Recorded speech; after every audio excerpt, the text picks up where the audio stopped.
Hey everybody, got my baseball hat on, got rid of the beanie, you can tell the sun's out, got the Wymie sitting in the sun with me. So we are down in Georgia, so it's nice and warm. It's been in the 70s the last few days. It's going to cool off on us before we get out of here. It's going to be in the 50s tomorrow. And for the last couple days of this install, it's going to be in the 50s. So, but we'll be headed down to Florida soon. As soon as we get this one wrapped up, we'll be down in where it looks like it should be in the 70s and 80s. So can't wait to get down there. So you can see I whacked myself in the nose with a tree branch, cutting some trees, and then going into the spot we're in Virginia, the install we did before the one here in Georgia. I had to cut some tree branches, which actually Lacey made it short of that. Yeah, I got whacked in the nose with a branch. So anyways, I won't chat you guys too long here because you'd rather just see the install anyway. So this is of a nice Super C I did. This was actually back in the summer. I'm still trying to catch up on a few videos that I filmed throughout the summer, and then I'll probably do one more after this one, and then we'll start getting into the installs that we're doing traveling here. So anyways, appreciate you guys. Catch you later. All right guys, let's jump into this install here on this Super C. This is a Renegade. I forget which year it is exactly. I think it's a couple years old. They bought it brand new. He's come from California all the way to Michigan to have me do this install, so that's awesome. We're going to get rid of that satellite dish you've seen there, but then we're also going to take these solar panels off and make room for something better. Even though they're not that bad of panels, but what we're going to do, they won't really fit up here very well. So the plan is to hopefully just run some lines of 335s here and get as much solar as we can up here. Then we're also going to permanently mount this Starlink. Like right now they're just setting it up here on this roof through this hatch, which is kind of a cool little hatch because you can climb up on the bed and then climb right out through this hatch here. Show you the house batteries here. So these are the factory batteries. These are coming out. So we're going to put 3 24 volts in here, which means one's going to have to go sideways and then 2 are probably going to stand up. The batteries up on the shelf up there, those are the starter batteries, so those stay there. You got the BIM over here we'll have to deal with, and I got all these electrical connections here that I got to move around. Most of them are going to stay, but I got to move them to make room for the batteries. Take you to the back corner here. That is where the transfer switch is, which is where shore power comes in, and then obviously the generator wire runs back into here. So we're going to have to deal with all this back in here also. So that's fun that it's way back here in the back corner. All right, let's wander around and take a look at where all the Victron equipment's going to go. The inverters, solar controllers, DC to DC chargers, converters. So the Magnum inverter on the ceiling there, that's going to come out like standard in most of these motorhomes you see, along with that autogen start module. This is mounted to the back wall, but I'm going to move it up onto the ceiling there to make room for all the stuff that's got to go back there. I mean, that's going to be a full wall by the time I'm done getting everything stuffed in here, including that one battery. So super excited to show you guys this install when we get her done here. Alright, so this is why you gotta seal the edge of a turn-on tape, because you'd never know this water was underneath there. So if there was like a hole right here, for sure it would be getting in and accessing the wood. So that's why if you're gonna use a turn-on tape, you gotta seal the edge with some die-core and then maintain that die-core like this right here. But he did this to secure wires. He wasn't necessarily like trying to keep moisture out. He was just securing the wires to the roof. But I guess there isn't any up here, but that's just an example of why I tell people to seal the edge of the die-core or the edge of the turn-on tape if you are using it to keep water out. Alrighty, so we're making progress here.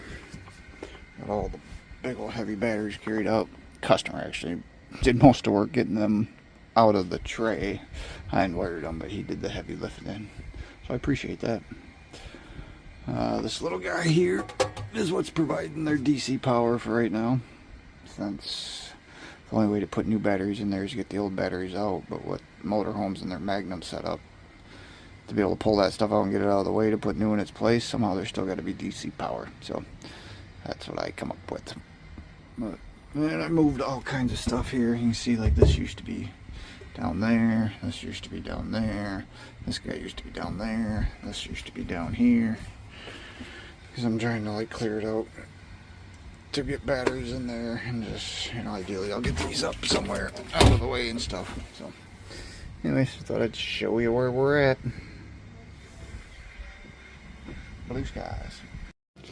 Alright, finally making some progress in where the inverters are going to go and everything else for the Victron equipment. Basically everything besides the batteries, even though I'm going to have to put one battery over here because we're gonna do 4 batteries on this one, and we're not gonna get 4 over there, not without getting really crazy on how we're gonna put them. And it just seems like it'd be better to put one over here.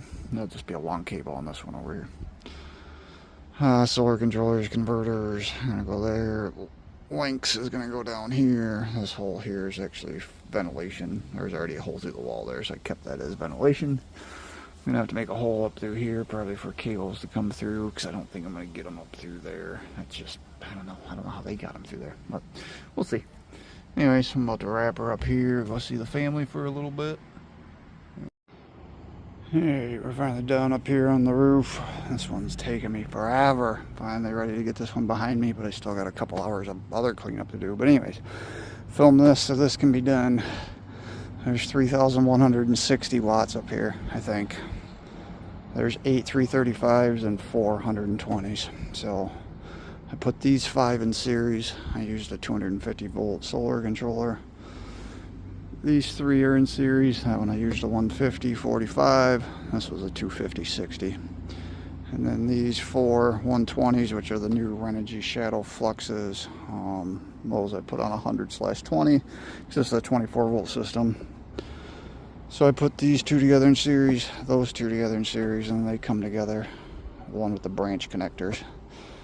And then those 5, like I said, are in series, and these 3 are in series. So the 5 come together there, and the 3 come together there. I put that box in. So I can still step over the air conditioner. Everybody's not going to do that, but I talked with the customer about it. That's what we decided to go with, because they got to use a ladder to get up here anyways.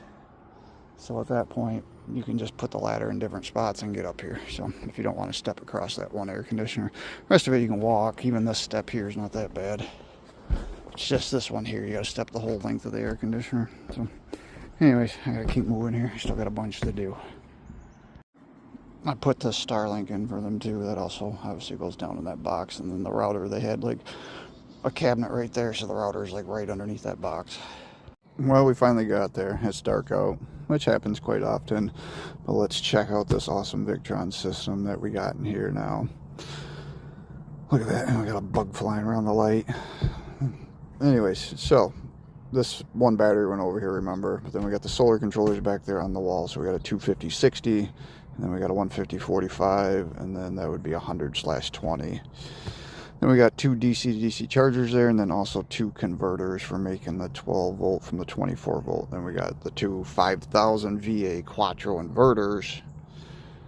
And then we got the Victron autoformer for load balancing those 2 inverters, and the whole link setup, links power in, links shunt, and then we got 2 links distributors. So this was one of the first ones that I put the orange loom on the 120 volt wiring, which I think looks super nice with the blue cabling for the DC wiring. I added another fuse holder over here that's mainly for like the 12 volt side of things. Then we also put in 2 fans. That's what that little glowing red light in the center is. There's the thermostat for the 2 fans. I got one sucking air in, one blowing air out. Then we got all the product labels along with that awesome CCRV sticker stuck there. So this is an awesome system here, guys. I mean, this should meet all their power needs. We'll run inside and take a quick look at the screen we put in. We ended up putting the Touch 70 in this one. We put it in place where the original Magnum inverter control was.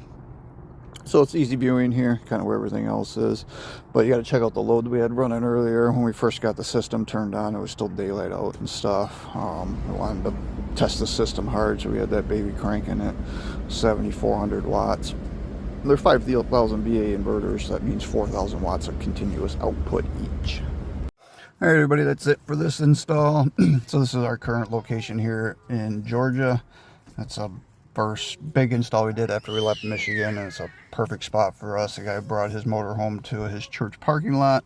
We were able to park in the church parking lot. That you can see our RV back there, but it's got this awesome playground that the kids can play on. You can see the sand right in front of our RV. That's a volleyball court with like the nicest sand ever. The kids are able to play in the sand, and then the job's right there. So I'm on site with my family and kids all day long. I can watch them play, and I can make sure everybody is safe and sound, including the Weimaraner. So this is a perfect setup for us, and it's one of the reasons I love our life and love the lifestyle and the work that I do. So anyways, I appreciate everybody. We're headed down into Florida next, like I said, so hopefully we'll see everybody on our route somewhere along the way. Thanks, everyone.